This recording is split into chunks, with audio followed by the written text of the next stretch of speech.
తమిళనాడు పాలిటిక్స్లో కీలకంగా మారిన అన్నామలై బీజేపీని ఎందుకు వీడాల్సి వచ్చింది?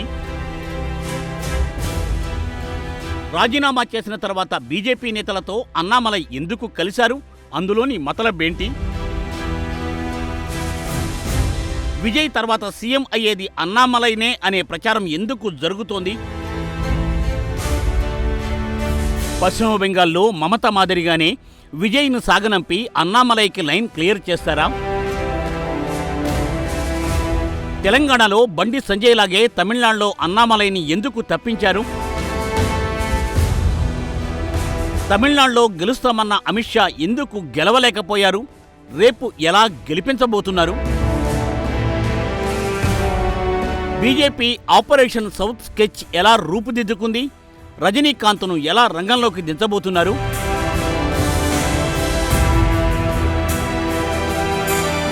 అవినీతి అరాచక ప్రజాకంటక కుటిల ప్రభుత్వం కూలిపోయి నవయుగాన్ని కాంక్షించే ప్రజారంజక పాలనను పాదుకొల్పాలంటే అలనాటి చాణక్యుడు ప్రవచించిన రాజనీతే శరణ్యమని కమలనాథులు భావిస్తారు. మరీ ముఖ్యంగా అద్భుతమైన ఎన్నికల రణనీతిజ్ఞుడిగా వ్యూహకర్తగా పేరున్న top level second leader Amit Shah అక్షరాల అవే అనూహ్యమైన ఎత్తుగడలు వేస్తూ శత్రు పార్టీల గుండెల్లో వణుకు పుట్టిస్తారని పేరుంది. ఆయన వేసే పాచికలు ఎవరికి ఓ పట్టాన అర్థం కావంటే అతిశయోక్తి కానే కాదు. అచ్చంగా అలాంటి ఎత్తుగడలే దక్షిణాదిలో కీలక రాష్ట్రమైన తమిళనాడులో కూడా వేస్తున్నారా? ఆ దిశగా ఆపరేషన్ అప్పుడే మొదలైందా అన్న వ్యాఖ్యలు ఇప్పుడు సర్వత్రా వినిపిస్తున్నాయి. ఎందుకంటే తమిళనాట బీజేపీకి ఆశాకిరణంగా కనిపించిన అన్నామలై మొన్నటి అసెంబ్లీ ఎన్నికల ఫలితాలు చూసిన తర్వాత పార్టీని ఎందుకు వీడాల్సి వచ్చింది? బీజేపీలో ఉంటే తన ఆశలు, ఆశయాలు, ఆకాంక్షలు, రాజకీయపరమైన ఉద్దేశాలు నెరవేరే అవకాశం లేదని ఆయన భావించారా? ఏనాటికైనా తాను అనుకున్నది సాధించాలంటే బీజేపీ లాంటి ప్రాచీన సాంస్కృతిక సంప్రదాయ వాసనలు మెండుగా ఉన్న పార్టీలో సాధ్యం కాదనే నిర్ణయానికి అన్నామలై వచ్చారా? అందుకే తాను ఎంతగానో ప్రేమించే హిందుత్వ ఐడియాలజీకి పెద్దన్నగా భావించే బీజేపీని వీడి సింగిల్ పర్సన్ ఎజెండాతో ముందుకెళ్లే సొంత పార్టీనే బెటర్ అని ఆయన తలపోస్తున్నారా అనే అనుమానాలు సర్వత్రా వినిపిస్తున్నాయి. కానీ రాజీనామా చేసిన రోజు అన్నామలై ఎంతో హడావుడిగా ఢిల్లీకి వెళ్లి నితిన్ నబీన్కు రాజీనామా సమర్పించిన తర్వాత బీజేపీ టాప్ లీడర్లతో ఆయన భేటీ అయిన తరహాను గమనిస్తే, అనంతర పరిణామాలను కూడా గమనిస్తూ ఉంటే అత్యంత అనూహ్యమైన పగడ్బందీ స్కెచ్తో తిరుగు ప్రయాణమయ్యారా అనే అభిప్రాయాలకు తావిస్తోంది అంటున్నారు రాజకీయ పరిశీలకులు.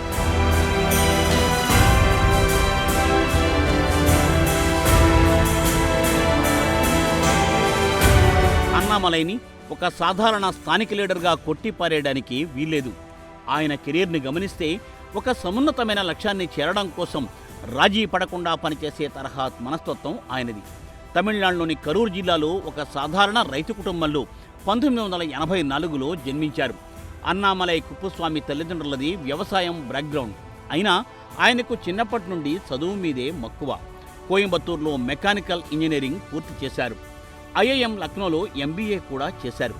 ఈ క్వాలిఫికేషన్తో ఆయన ఏదో ఒక బహుళజాతి కంపెనీలో మంచి పే స్కేల్తో సెటిల్ కావచ్చు. కానీ ఆయన మనసంతా తనదైన శైలిలో ప్రత్యేకంగా ప్రజాసేవ చేయాలనే ఉంది.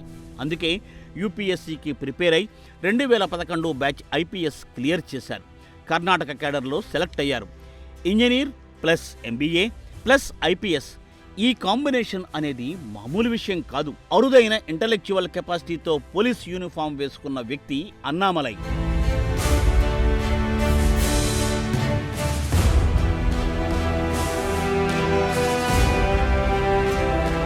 కర్ణాటకలోని ఉడిపి, చిక్కమగళూరు జిల్లాలలో ఆయన ఎస్పీగా డ్యూటీ చేసినప్పుడు అక్కడి జనం ఆయనలో ఓ ప్రత్యేకమైన తరహా పోలీస్ అధికారిని చూశారు. మిగతా అధికారులు ఆఫీసులో కూర్చుంటే అన్నామలై మారువేషంలో రోడ్లపై తిరిగేవారని ఆయన విధి నిర్వహణ గురించి తెలిసిన వారు చెబుతూ ఉంటారు.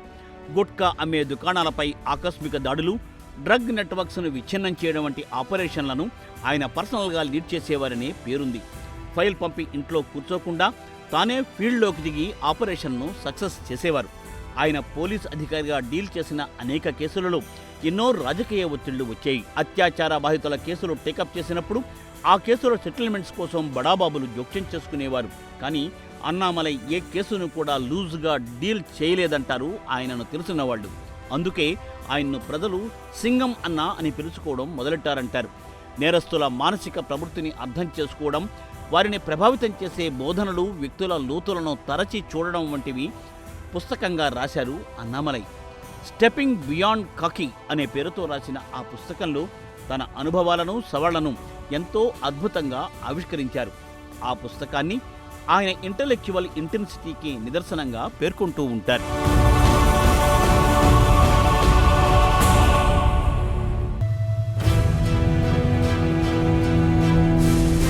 ఈ క్రమంలోనే 2019లో కేవలం 35 సంవత్సరాల వయసులో మంచి స్పేస్ స్కేల్ ఉన్న ప్రభుత్వ ఉద్యోగాన్ని వదులుకుని వీఆర్ఎస్ తీసుకున్నారు. అప్పట్లో ఆయన నిర్ణయాన్ని చాలామంది తప్పుపట్టారు, కొందరైతే ఆశ్చర్యపోయారు కూడా. కానీ అన్నామలై రాజకీయ ప్రవేశానికి సిద్ధమవుతున్నారని నిదానంగా ప్రపంచానికి తెలిసొచ్చింది. అయితే ఐపీఎస్ను వీడిన తర్వాత అన్నామలై నేరుగా పాలిటిక్స్లో చేరలేదు. కైలాస మానస్ సరోవర్ యాత్ర చేసిన తర్వాతే తన జీవిత లక్ష్యాన్ని నిర్ధారించుకున్నారు అని చెబుతారు. ఇది అచ్చంగా తమిళ సూపర్ స్టార్ రజనీకాంత్ తరహా లైఫ్ స్టైల్గా అర్థం చేసుకోవాలి. అంతేకాదు, అన్నామలైకి రజనీకాంత్ అంటే విపరీతమైన అభిమానం. ప్రజల కోసం ఏదైనా చేయాలనే రజనీలోని తపనతో అన్నామలై స్ఫూర్తి పొందాడని చెబుతూ ఉంటారు. తన సొంత ప్రాంతమైన కరూర్లో ఆర్గానిక్ ఫార్మింగ్ మొదలుపెట్టారు. మరోవైపు 2016-17 ప్రాంతంలో రజనీకాంత్ పార్టీ పెడతారని అందరూ ఎదురుచూశారు. అటు రజనీ కూడా చాలా సీరియస్గా చర్చోపచర్చలు జరిపారు. అందులో భాగంగానే అన్నామలైని రజనీకాంత్ పార్టీకి సీఎం అభ్యర్థిగా జనంలోకి తీసుకురావాలనే చర్చలు కూడా జరిగాయి.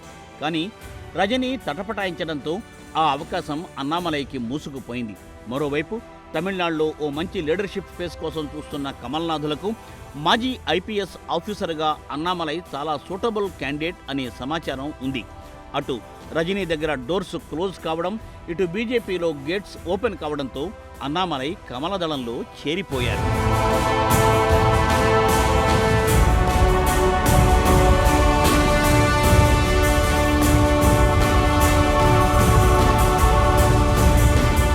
మరోవైపు తమిళనాడు పాలిటిక్స్లో రజనీతో కలిసి బలమైన పునాదులతో ఎంట్రీ ఇవ్వాలని కమలనాథులు అప్పట్లో తీవ్రంగా భావించారు.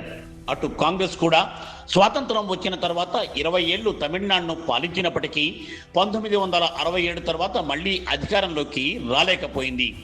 అప్పటి నుండి డిఎంకే లేదా అన్నా డిఎంకే మాత్రమే పాలిస్తూ వచ్చాయి. ద్రవిడవాదం ఇక్కడ ఎంత బలంగా పాతుకుపోయిందో బీజేపీ నేతలు అర్థం చేసుకున్నారు. దానికి సొల్యూషన్ వెదిగే క్రమంలోనే వరుస వైఫల్యాలు ఎదురవుతూ వచ్చాయి. అందుకే వారు అప్పట్లో రజనీ మీద ఆశలు పెట్టుకున్నారు. రజనీకాంత్ రాజకీయ శిబిరంలో పలువురు బీజేపీ ఆర్ఎస్ఎస్ నేతలే ఉన్నారనేది జగమెరిగిన సత్యమే. ఆర్ఎస్ఎస్ సిద్ధాంతకర్తల్లో ఒకరైన గురుమూర్తి కూడా రజనీతో రోజూ సమయం గడిపేవారు.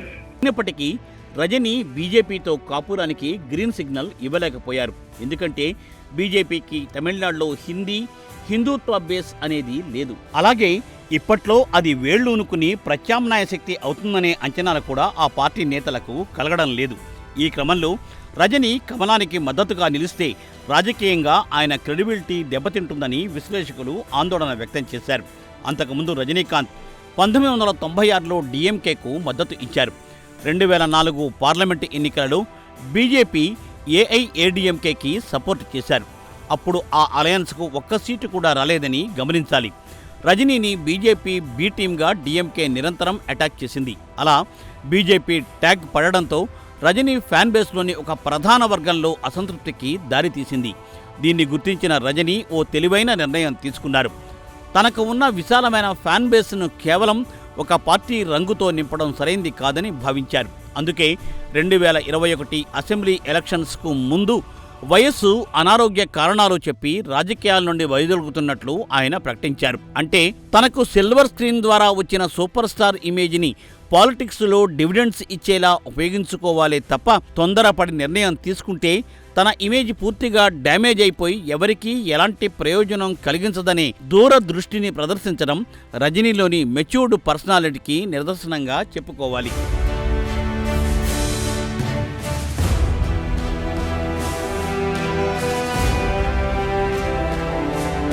ఇక ఇటీవల సీఎంగా పగ్గాలు చేపట్టిన విజయ్ విషయానికొస్తే రజనీ పాఠాన్ని మరింత బాగా వంట పట్టించుకున్నారు అంటున్నారు విశ్లేషకులు. రజనీ అనుభవం చూసి విజయ్ చాలా క్యాలిక్యులేటెడ్గా అడుగులు వేశారంటారు. విజయ్ బీజేపీని శత్రుపక్షంగా గానీ అవతలి పక్షంగా గానీ పేర్కొనలేదు. సైద్ధాంతిక శత్రువు అంటూ ఓ కొత్త టెర్మినాలజీ ఉపయోగించడం గమనించాలి అంటారు. వ్యూహాత్మకంగా పెరియార్ పట్ల తన భక్తిని చాటుకున్నారు. బీజేపీతో ఎలాంటి పొత్తు ఉండదని బహిరంగంగా ప్రకటించారు. అంటే అన్నాదురై, పెరియారు వంటి వారిని వ్యతిరేకించి తమిళనాడులో గెలవడం సాధ్యం కాదు అనేది అక్కడున్న రాజకీయ ప్రముఖుల అభిప్రాయం. మరోవైపు బీజేపీ అంటే ఇక్కడి జనానికి ఉత్తరాది పార్టీ అనే ఒక పరాయి భావన ఉంది. హిందీని రుద్దుతారని, బ్రాహ్మణవాదాన్ని మోస్తారనే దృష్టికోణం బలంగా ఉంది. అలాగే ఎవరైనా బీజేపీతో పొత్తు పెట్టుకుంటున్నారు అంటే డీఎంకే వెంటనే వీళ్ళు మన కల్చర్ను చెడగొడుతున్నారు అని అటాక్ చేస్తుంది. దీంతో ఇన్స్టెంట్ ఓట్ క్లాస్కు దారితీస్తుందని బీజేపీ నేతలు గుర్తించారు. అటు రజనీకాంత్కైనా విజయ్కైనా ఈ విషయం బాగా తెలుసు. అందుకే ఫ్యాన్ బేస్ను కాపాడుకోవడానికి బీజేపీ నుండి దూరంగా ఉన్నారు అంటున్నారు రాజకీయ నిపుణులు.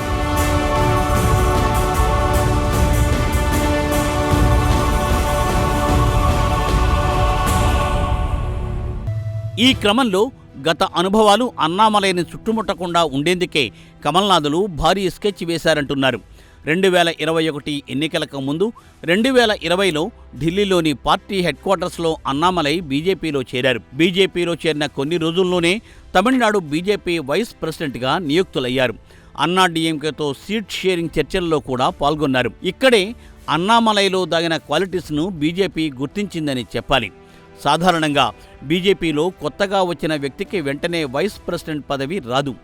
బీజేపీ హైకమాండ్ అన్నామలై విషయంలో చాలా వేగంగా నిర్ణయాలు తీసుకుని అంతే వేగంగా ప్రమోట్ చేసిందని గ్రహించాలి. పార్టీలో చేరిన కేవలం 10 నెలల్లోనే ఆయనను తమిళనాడు పార్టీ అధ్యక్షుడిగా నియమించారు.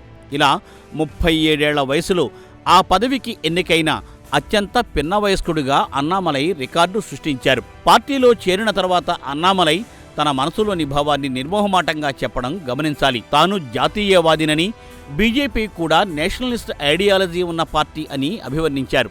ఈ క్రమంలో తమిళనాడు రాష్ట్రాన్ని అవినీతి, అన్యాయాలు, సనాతన ధర్మాన్ని వ్యతిరేకించే ప్రభుత్వం చెర నుండి విడిపించాలంటే ఒకే ఒక్క దారి ఉందని తాను భావిస్తున్నట్టు చెప్పారు అన్నామలై. ప్రధాని మోడీపై తనకు ఆదరపూర్వకమైన గౌరవ అభిమానాలు ఉన్నాయని ప్రకటించుకోవడం గమనించాలి. పొలిటికల్ చేంజ్ అనేది సోషల్ చేంజ్ కంటే కూడా చాలా ముఖ్యమైనదని తాను భావిస్తున్నానని, అందుకే తాను బీజేపీలో జాయిన్ అయ్యానని చెప్పుకోవడం గమనించాలి. అలాంటి కమిటెడ్ పర్సనాలిటీ బీజేపీకి ఎందుకు రాజీనామా చేశారు అనేది అత్యంత ఆసక్తిని రేకెత్తిస్తున్న అంశం.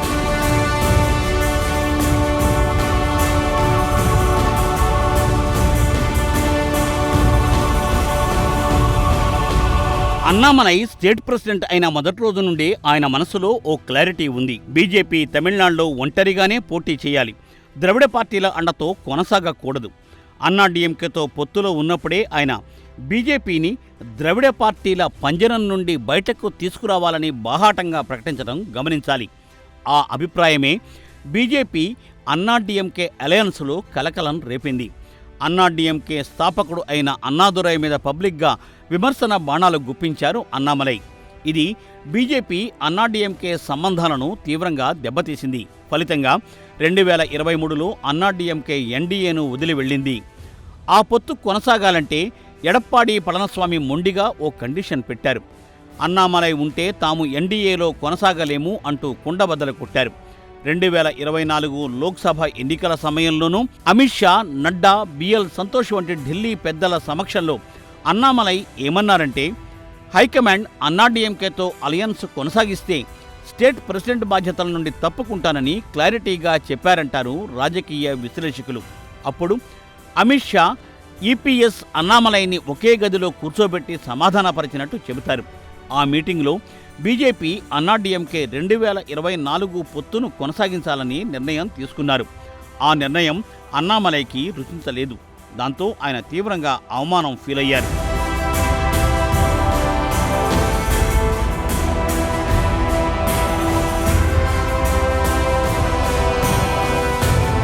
ఇక 2024 లోక్సభ ఎన్నికలలో అన్నామలై కోయంబత్తూరు నుండి బ్రహ్మాండమైన ప్రచారం చేసినా ఓడిపోయారు.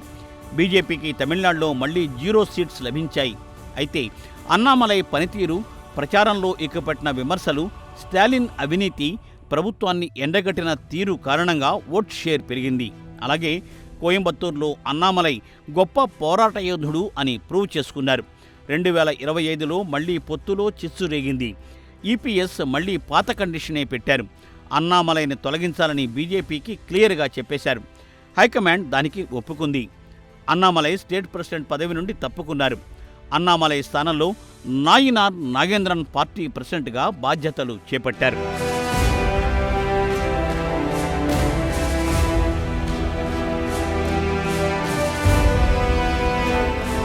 ఇక్కడ బీజేపీ అన్నామలై అభిప్రాయాలలో తేడాలు లేవని గమనించాలి. బీజేపీ సొంతంగా బలం పెంచుకోవాలనేదే ఆ ఇద్దరి కోరిక. అది జరగాలంటే ముందు ప్రతిపక్ష హోదా దక్కించుకోవాలి. ఆ తర్వాతే అధికారం వైపు అడుగులు పడతాయి. అలా వచ్చిన అధికారంతోనే పాలనలో ఎలాంటి మార్పులైనా తీసుకురావచ్చు అనేది బీజేపీ నేతల భావన. అందువల్లే అన్నాడీఎంకేతో కలిసి అపోజిషన్లో కూర్చోవాలి అనేది వ్యూహం. అయితే ద్రవిడియన్ పార్టీలతో పొత్తు వద్దే వద్దు అనేది అన్నామలై అభిప్రాయమైతే, ద్రవిడియన్ పార్టీల పొత్తు తర్వాతే బీజేపీకి బలం వస్తుంది అనేది అమిత్ షా స్ట్రాటజీ. ఇదే స్ట్రాటజీ జమ్మూ కాశ్మీర్లో అమలు చేసి సక్సెస్ అయ్యారు కమలనాథులు. కాశ్మీర్లో అడ్రస్ లేని బీజేపీ పీడీఎఫ్తో పొత్తు పెట్టుకుని క్రమంగా పవర్లోకి వచ్చిందని గమనించాలి. అటు పశ్చిమ బెంగాల్లోనూ అక్కడి పరిస్థితులకు అనుగుణంగా దాదాపుగా ఇలాంటి స్ట్రాటజీనే ప్లే చేశారు.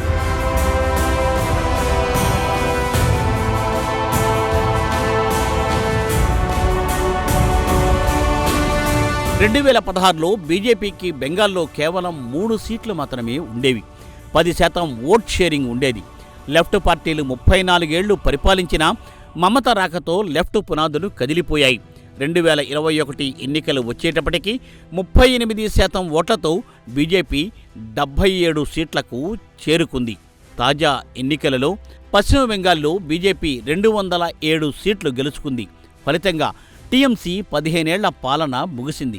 అంతేకాదు, దాదాపు 80 సీట్లు సాధించిన మమత పార్టీ ఎమ్మెల్యేల్లో వచ్చిన తిరుగుబాటు కారణంగా లీడర్ ఆఫ్ అపోజిషన్ కూడా కోల్పోయింది. దీంతో మమత పొలిటికల్ చాప్టర్ దాదాపుగా ముగిసిందని చెబుతున్నారు రాజకీయ నిపుణులు.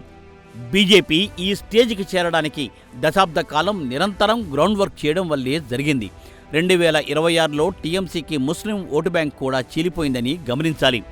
ముర్షిదాబాద్ వంటి 65% ముస్లిం జనాభా ఉన్న జిల్లాల్లో కూడా టీఎంసీ సీట్లు బాగా తగ్గాయి. కాంగ్రెస్, సిపిఎం వంటి పార్టీలు ఆ ఓట్లను తీసుకోగా బీజేపీకి అడ్వాంటేజ్గా మారింది.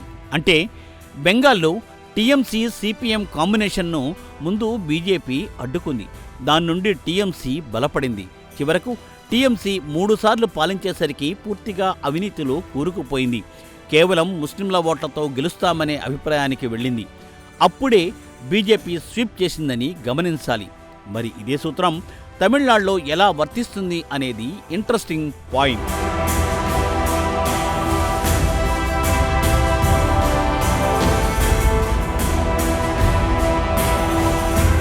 తమిళనాడులో డిఎంకే, అన్నాడీఎంకే మధ్యనే పాలన మారుతూ వచ్చింది. ఇద్దరూ ఒకే తాను ముక్కలు అన్న రీతిలో పాలన సాగించారు. దీంతో ద్రవిడ పార్టీల పాలనలో తేడా ఏమీ లేదనే భావన బలపడింది. అది టీవీకే పార్టీ విజయ్కు పరోక్షంగా స్పేస్ను క్రియేట్ చేసింది. దీంతో ద్రవిడ పార్టీలు వీక్ అయిపోవడం ఖాయంగా మారింది. విజయ్ కూడా ముందు విజయ్ మక్కళ్ ఇయక్కం అనే సోషల్ వెల్ఫేర్ ఆర్గనైజేషన్ పెట్టి తర్వాత పార్టీ ఫోల్డ్లోకి వెళ్లిన నమూనా ఉంది. దాన్ని అన్నామలై కూడా ఫాలో చేస్తారనే అభిప్రాయాలు ఉన్నాయి. అయితే నితిన్ నబీన్కు తన రాజీనామా లేఖ సమర్పించిన తర్వాత అన్నామలై ఇతర బీజేపీ ముఖ్య నేతలను ఎందుకు కలిశారు అనేది ఆసక్తి రేపుతున్న అంశం.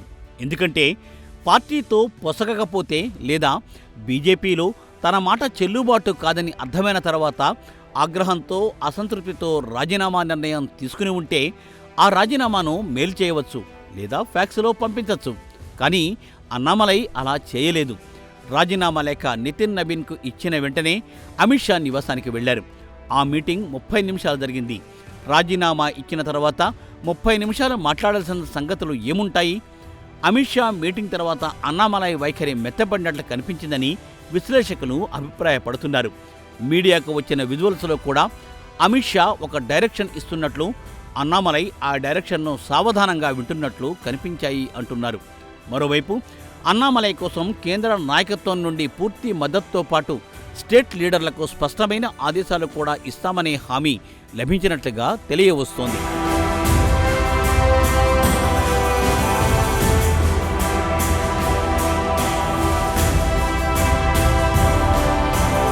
మరోవైపు అన్నామలై కొత్త పార్టీ పెట్టినా బీజేపీతో దూరం పెంచుకోవడానికి సుముఖంగా లేరని అర్థం చేసుకోవాలి. బీజేపీతో గౌరవపూర్వకమైన ప్రయాణమే మేలు చేస్తుందనేది అన్నామలై కనీస అభిప్రాయంగా విశ్లేషకులు అంచనా వేస్తున్నారు. తన కార్యక్షేత్రమైన కోయంబత్తూరు నుండి ఒక భారీ ప్రజాయాత్ర నిర్వహించాలని అన్నామలై భావిస్తున్నారు. అన్నామలైకి తమిళనాడులోనే కాకుండా దేశవ్యాప్తంగా మంచి ఫ్యాన్ ఫాలోయింగ్ తయారవడం గమనించాలి. అయితే అన్నామలై చేసే సుదీర్ఘ యాత్రను బీజేపీ బ్యానర్ కింద చేస్తే బాగుంటుందని అమిత్ షా సూచించినట్లుగా సమాచారం. ఇలా బీజేపీ అన్నామలై మధ్య కుదిరే ఏకాభిప్రాయాలతో ఫైనల్గా కమలానికి రాష్ట్రంలో రోడ్ క్లియర్ అవుతుందని అంచనా వేస్తున్నారు. మరోవైపు విజయ్ బీజేపీని ఐడియాలజికల్ ఎనిమీ అని పిలిచినా ఆయన ప్రధానంగా డీఎంకేను టార్గెట్ చేస్తూ ఉండడం గమనించాలి. డీఎంకే వీక్ అయితే ద్రవిడ ఓట్లు చీలిపోతే దీర్ఘకాలంలో బీజేపీకి స్పేస్ పెరుగుతుంది. మరోవైపు అన్నామలై కొత్త పార్టీ పెడితే బీజేపీకి ఓట్లు రావడానికి 2 వేరువేరు ఛానల్స్ ఏర్పడతాయి. అన్నా డీఎంకే ద్వారా ట్రెడిషనల్ ఓటర్స్, అన్నామలై ద్వారా అర్బన్ యూత్ ఎన్డీఏ వైపు టర్న్ అయ్యే ఛాన్స్ ఉంది.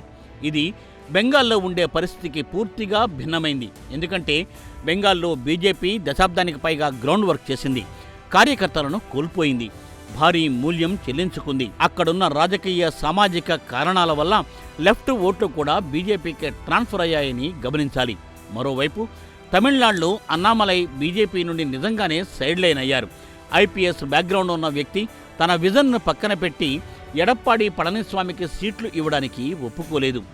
ఇది ఉద్దేశపూర్వకమైంది కాదు, బీజేపీతో నిజాయితీతో కూడిన బ్రేకప్గానే భావించాలి.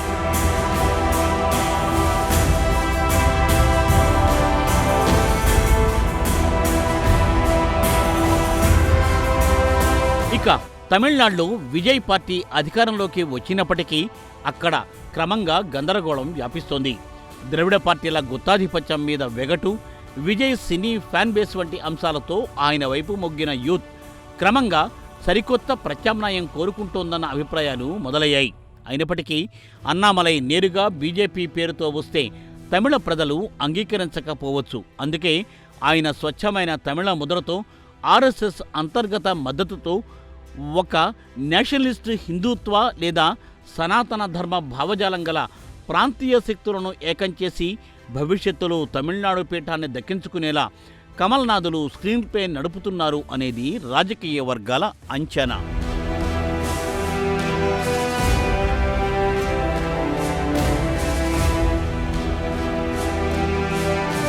ఇక తెలంగాణలో బండి సంజయ్, తమిళనాడులో అన్నామలై మధ్య సరైన పోలికే ఉందని గమనించాలి. ఇద్దరి రాజకీయ ప్రస్థానంలోనూ అధిష్టానం వ్యవహరించిన శైలిలో చాలా దగ్గర పోలికలు ఉన్నాయి. తెలంగాణలో బండి సంజయ్ ప్రజా సంగ్రామ యాత్ర ద్వారా హిందుత్వ ఎజెండాతో బీజేపీని ఎలాగైతే లైమ్లైట్లోకి తెచ్చారో, తమిళనాడులో అన్నామలై ఎన్మన్ ఎన్మక్కల్ అంటే నా నేల నా ప్రజలు పేరిట పాదయాత్ర చేయడం ద్వారా ద్రవిడ కోటలో బీజేపీకి అంతే మైలేజ్ తీసుకువచ్చారు.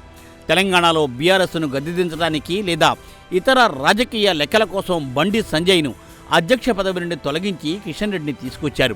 అది రేవంత్ రెడ్డికి రూట్ క్లియర్ చేసింది. అదేవిధంగా తమిళనాడులో అన్నా డీఎంకేతో పొత్తు కోసం అన్నామలైని పక్కన పెట్టి నైనార్ నాగేంద్రన్ను తీసుకొచ్చారు. అయితే బండి సంజయ్, అన్నామలై మధ్య ఓ తేడా ఉంది. సంజయ్ అధిష్టానం నిర్ణయానికి కట్టుబడి ఉండి కేంద్ర మంత్రిగా సర్దుకుపోయారు.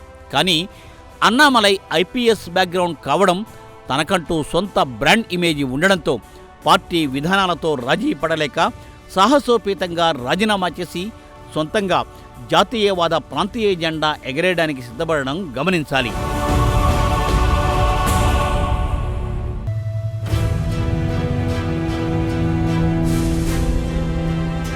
చివరగా ప్రాంతీయ భేదాలను అనుసరించి తెలంగాణలో బండి సంజయ్కు మళ్లీ పగ్గాలు అప్పజెబుతారా? అదే సూత్రం తమిళనాడులో ఎలా వర్తింపచేస్తారు అనేది అమిత్ షా సిద్ధం చేసే వ్యూహాల ఫలితంగా బయటకొస్తుంది. మొత్తానికి తమిళనాడులో ద్రవిడ శకానికి కాలం చెల్లిందనే సంకేతాలు స్పష్టంగా కనిపిస్తూ ఉండగా, దేశంలోని పలు రాష్ట్రాలలో బీజేపీ అక్కడి స్థానిక పార్టీలను ఎలాంటి వ్యూహాలతో కట్టడి చేస్తూ తన స్పేస్ క్రమంగా పెంచుకుంటోంది అనేది దేశ రాజకీయాల్లో ఆసక్తిని రేపుతున్న అంశం. ఈ క్రమంలోనే తమిళ గుర్తింపుతో అన్నామలై ప్రారంభించబోయే కొత్త ప్రజా ఉద్యమం భవిష్యత్తులో తమిళనాడులో సరికొత్త జాతీయ ప్రాంతీయ రాజకీయ సమీకరణాలకు కేంద్ర బిందువు కాబోతోంది అనే బలమైన సంకేతాలను విడుదల చేస్తోంది. మరి తమిళనాడులో ఇప్పుడున్న ఆడుతున్న సినిమా ఎంతకాలం ఆడుతుంది? అన్నామలై రూపంలో రాబోయే కొత్త సినిమా ఎలాంటి కథతో వస్తుంది అనేది వేచి చూడాల్సిందే.